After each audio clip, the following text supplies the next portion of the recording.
Hi, I'm Shaul. In this video I'm going to show you and discuss a few lenses that make a difference.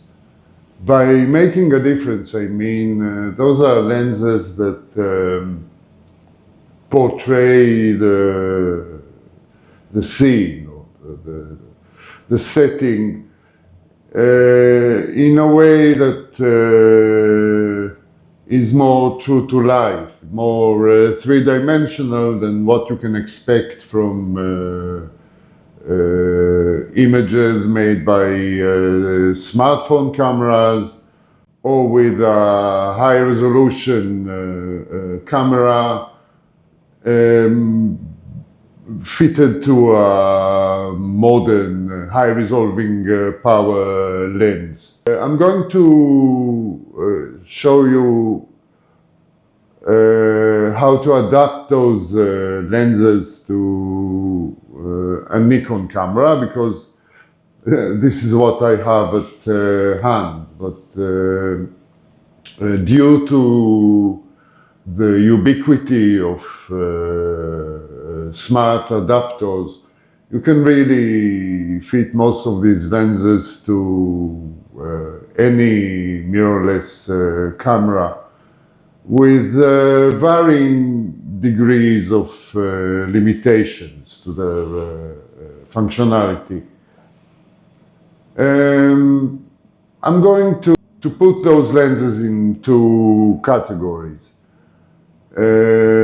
Depending on how seamless the autofocusing operates.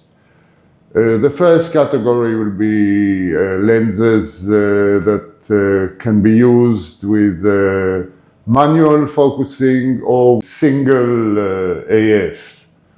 The second category will be lenses that can be operated almost seamlessly by a mirrorless camera, and they will work well in continuous autofocus, and they are also suitable for video applications with some movement in the scene.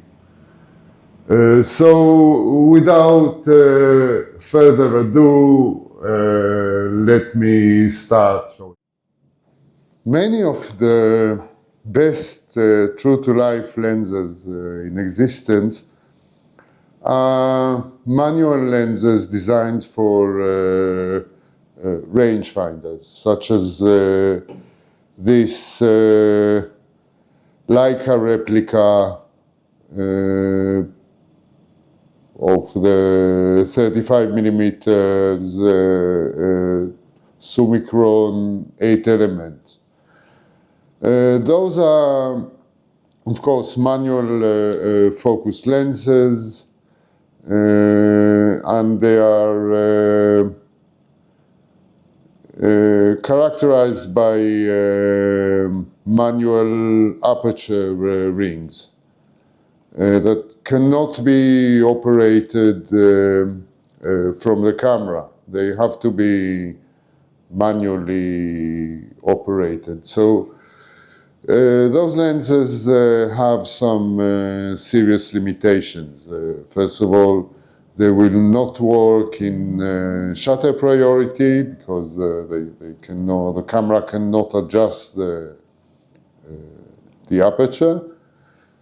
And second, they will not autofocus on the camera unless you use an autofocus adapter for manual lenses. This is the autofocusing TechArt TMZ 02, which allows mounting Leica lenses or M-mount lenses to Nikon cameras. Autofocusing is achieved by moving the whole lens back and forth. The adapter has an inner cylinder that is can be moved backward and forward by a set of small motors. The operation of autofocus is quite jumpy. It cannot really achieve those small gradual steps that are needed to keep up with the moving subject. So I wouldn't trust this adapter to support applications that require continuous autofocus. Not to talk about video that has a lot of motion in it.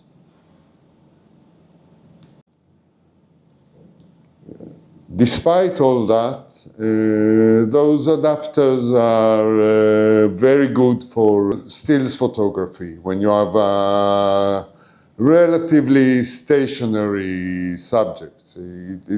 It's also good for human subjects, given that they do not engage in sports or any fast-moving action. Autofocus on this adapter is very good even in extremely low light, and you can achieve focus on manual focus lenses, which is a great achievement. Even the rangefinder cameras that are designed to support those lenses do not have any autofocus capabilities. The first category I will cover is wide focal lengths between 20 and 28 millimeters. The widest lens that in my possession in this category is the Falklander 21 millimeters f1.4. It's a lovely lens. It's really poppy, and it creates those vast, airy photos with a lot of volume to them. Now, it's quite a chunky lens, as you may expect from a wide f1.4 lens, but it is still supported by those autofocus adapters.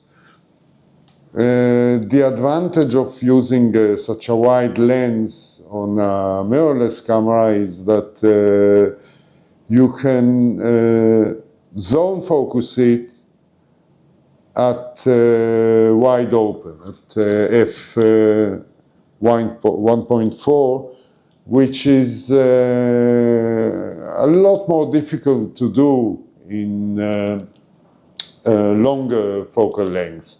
Now, of course, I'm limiting my lenses to anything that is f2 or faster, because my main genre is photographing people in extremely low light.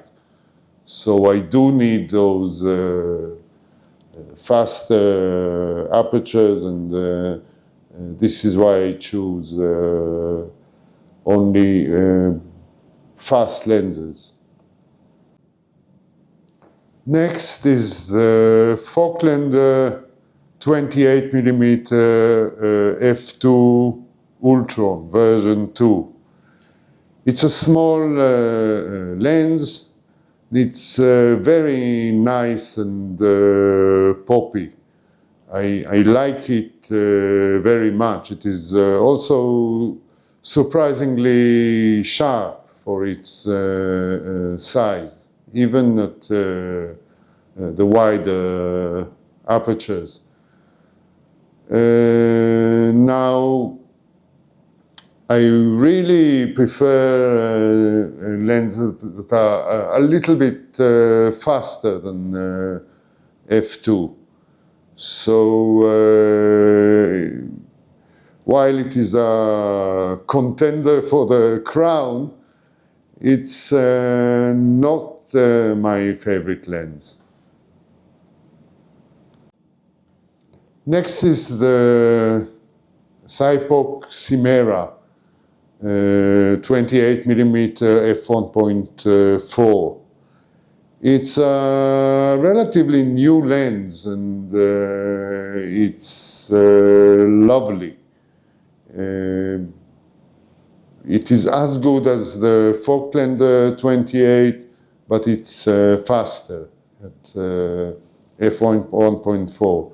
It's a very poppy lens. Images are nice and three-dimensional, and aberrations, while existent, of course, are quite well contained. It's famous for having 14 aperture blades, which create round bokeh balls even when you step the aperture down. It's a lovely lens. I like it more and more as the more I use it. Next is the normal or normal-ish focal length category, which is to me 35 to around 45 millimeters. This range of focal lengths imitates our natural field of view, so it's quite useful. It has no exaggerated compression, but no exaggerated distortion either. The first lens in this category is the Light Lens Lab 35mm f2. It's an old design, a replica of the Leica Summicron 8 element, which was the first version of the Leica 35 Summicron. It's a lower contrast lens, but it is still nice and poppy. Rather sensitive to flare, so I tend to use it with a hood when outside. It's also curiously made with the original types of glass that the first version of the Leica lens incorporated, and some of it is lead glass, so you can see the yellowish color of the glass elements. Quite a nice lens. I like it, and I especially like prints made of images that were shot with this lens. Next is the Falkland 40mm f1.2. It's a very sharp lens, which is a little bit less poppy than other lenses I will show you. But stepping it down a little bit still makes three-dimensional, true-to-life images. Wide open, it's a bit less dimensional, I would say, mainly because there's always too little of the scene in focus. But sometimes in low light, it's a lifesaver. Anyway, it's a very nice and small lens for its very wide aperture.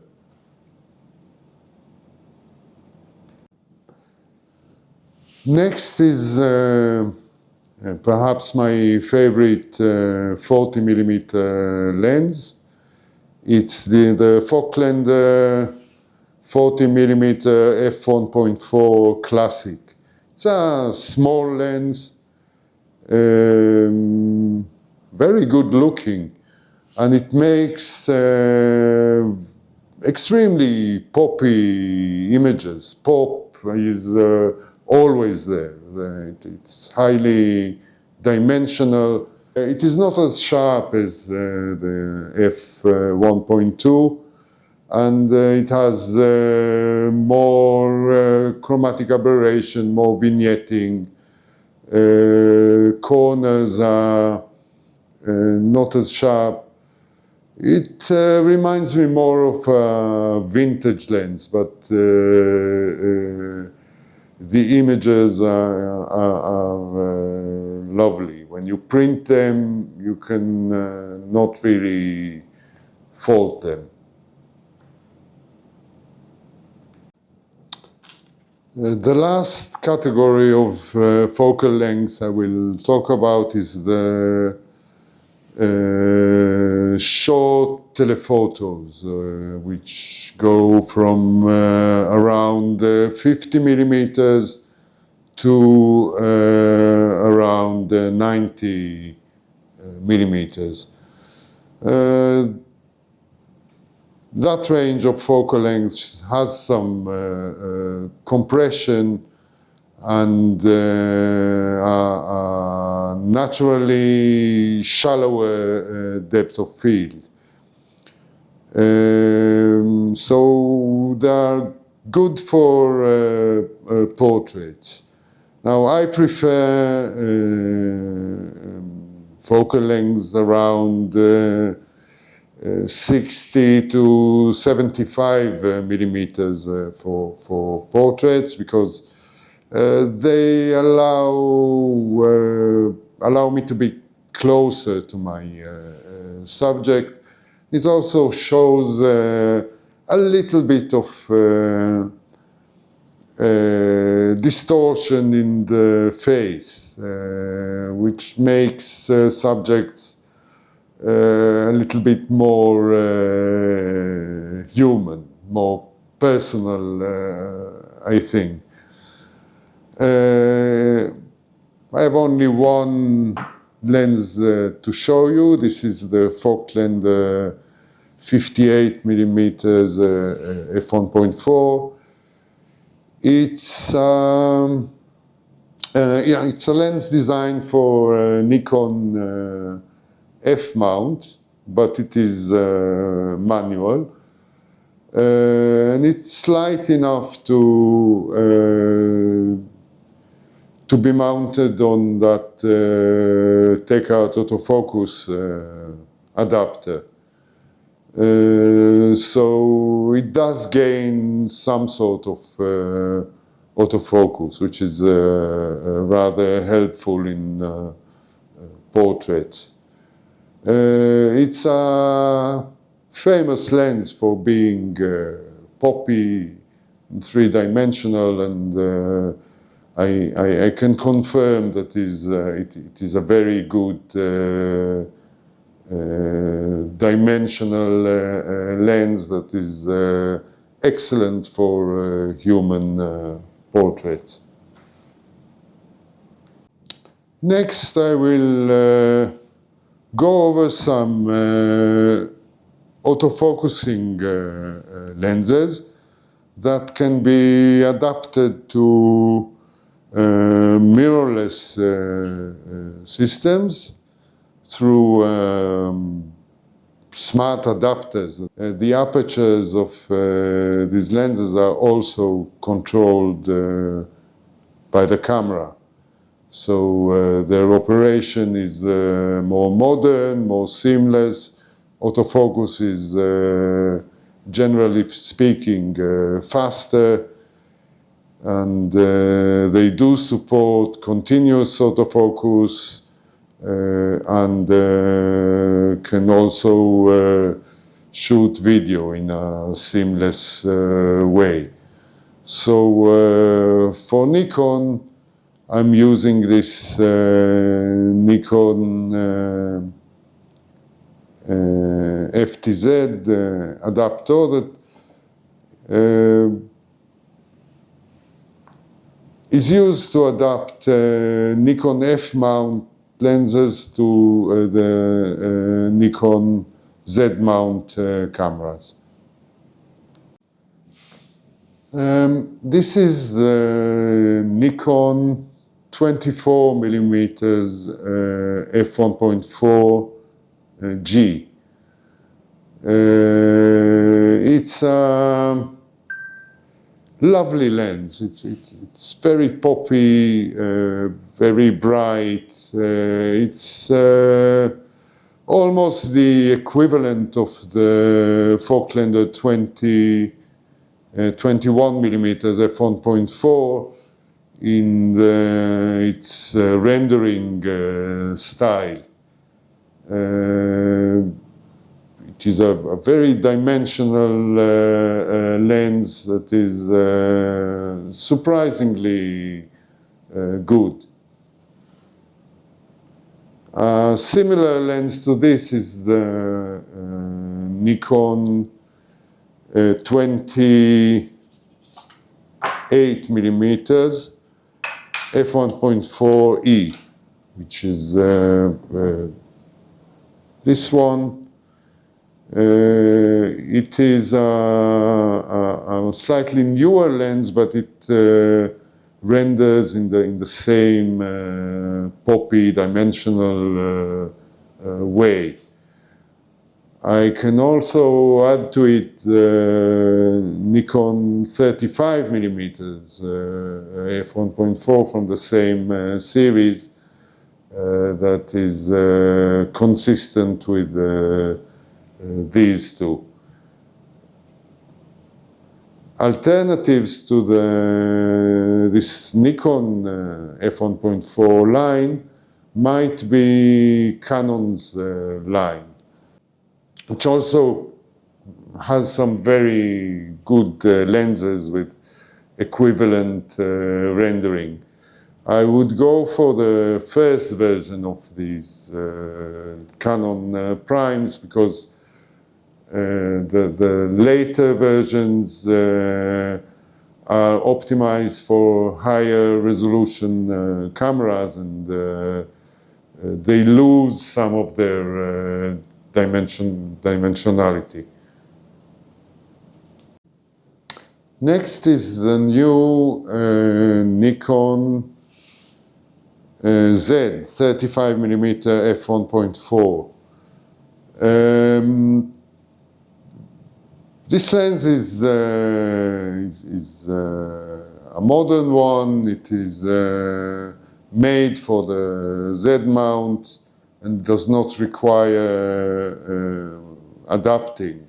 It's native to the Z mount, but it's less clinical and maybe less sharp than most modern lenses made for mirrorless camera.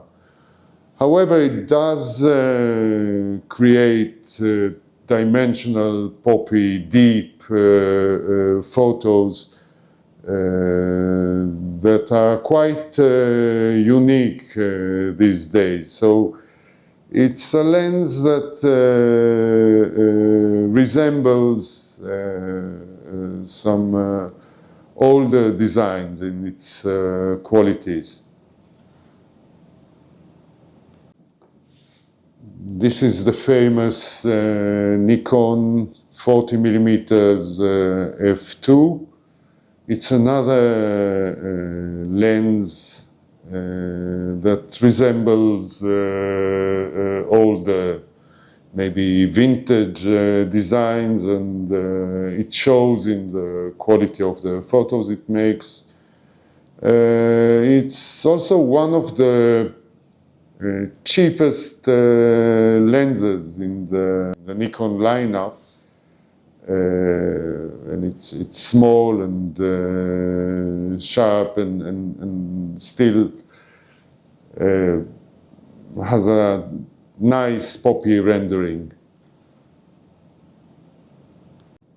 Finally, this is the Nikon 58mm f1.4G. It's a slightly softer lens, wide open with some aberrations, and it has a very nice rendering of the bokeh, which is it's famous for it. And it can also render the images in a nice dimensional way. Not quite as much as the Falklander 58mm, but it's still very nice. I really like it, and its advantage is that it autofocuses faster and can support video. A very good lens for portrait. Now, the lenses I covered here are simply what I have at hand. There probably are other lenses that match all my criteria for my work. Which is they have to be f2 or faster to be suitable for shooting in low light. Most of these lenses, apart from the native Nikon Z glass, can be adapted to other mirrorless mounts through smart adapters. So while I showed you the lenses on a Nikon camera, because this is the only one I have at hand, those examples of highly poppy dimensional glass that does make a difference is not limited to Nikon only. The common attributes of all these lenses are they do not have a very high resolving power. If you try mounting them on a very detailed sensor, they will show some softening in the edges and some fringing and other optical issues. But apparently the fact that They do allow some blurring. Specifically, they allow chromatic aberrations or symptoms of light dispersion to pass through the glass and appear on the sensor, is what makes them render in a true-to-life way. In order to portray a scene in a natural manner, in a way that is similar to the way our eyes see it, you need to reduce the definition of each pixel slightly to give up some micro contrast in order to obtain more micro gradation. This effect is akin to the technique of shading when we draw something. Without that shading, everything in the drawing looks flat. But by shading or adding some nuance to the brightness, we imitate the reflectance of light from surfaces as perceived by our eyes. And that variation in brightness allows our brain to interpret the shape or the volume of objects in the scene. The blurring effect created by chromatic aberration is subtle. It's very slight because some of the light spectrum appears perfectly focused in the image, while other wavelengths appear slightly blurred. So the image looks only very slightly blurry. Of course, a side effect of this chromatic aberration is fringing. The color displacement is very thin.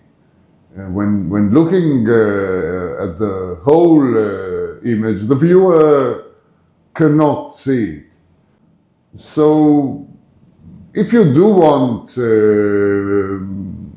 more true-to-life photos, you should really live with it. You can pixel peep to your heart's content. I do not have anything against it in principle, but remember that when you edit your photos or correct them while looking at the pixels, you lose something in the whole image. Right, I think that is quite enough for today. Thank you for watching.